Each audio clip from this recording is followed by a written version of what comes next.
আপনারা জানতেন হিজড়া মায়ের পেট থেকে হয়, কিন্তু মিথ্যা কথা। হিজড়া বলতে কোনো কিছুই হয় না। সব পুরুষ থেকে পরে লিঙ্গ পরিবর্তন করে হিজড়া দ্বারায় পরে হিজড়া বানানো হয়।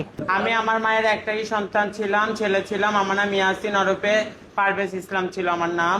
আমার লিঙ্গ পরিবর্তন করে হিজড়া বানিয়ে দেওয়া হয়েছে। আমি হচ্ছি হাসান। প্রথম কথা হচ্ছে যে আমি একজন পুরুষ, ঠিক আছে? আমি একজন পুরুষ ছিলাম, আমাকে জোরপূর্বক ভাবে হিজড়া বানানো হয়েছে বা হিজড়াদের চক্রের দ্বারায় আমি আজকে আপনারা দেখতে পাচ্ছেন আপনাদের সামনে।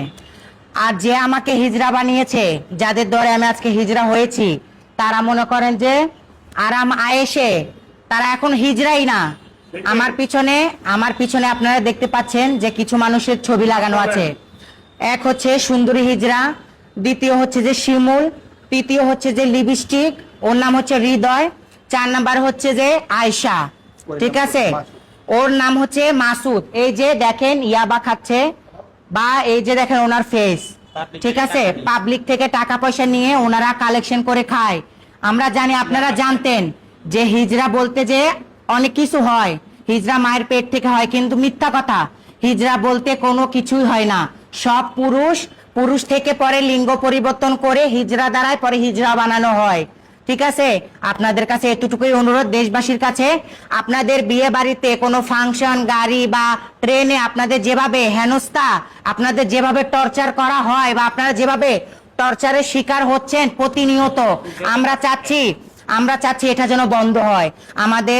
আমাদের দেশের প্রধানমন্ত্রী তারেক রহমান, আপনার উদ্দেশ্য করে বলছি, এই যে হিজড়ারা যে চাঁদাবাজি করছে ওটা থেকে যেন বিরত থাকে। হিজড়াদের থেকে বিরত থাকেন। দোকানে, বাজারে, বিয়ে বাড়িতে, মুসলমানিতে টাকার জন্য আসলে আপনারা কেউ টাকা দিবেন না।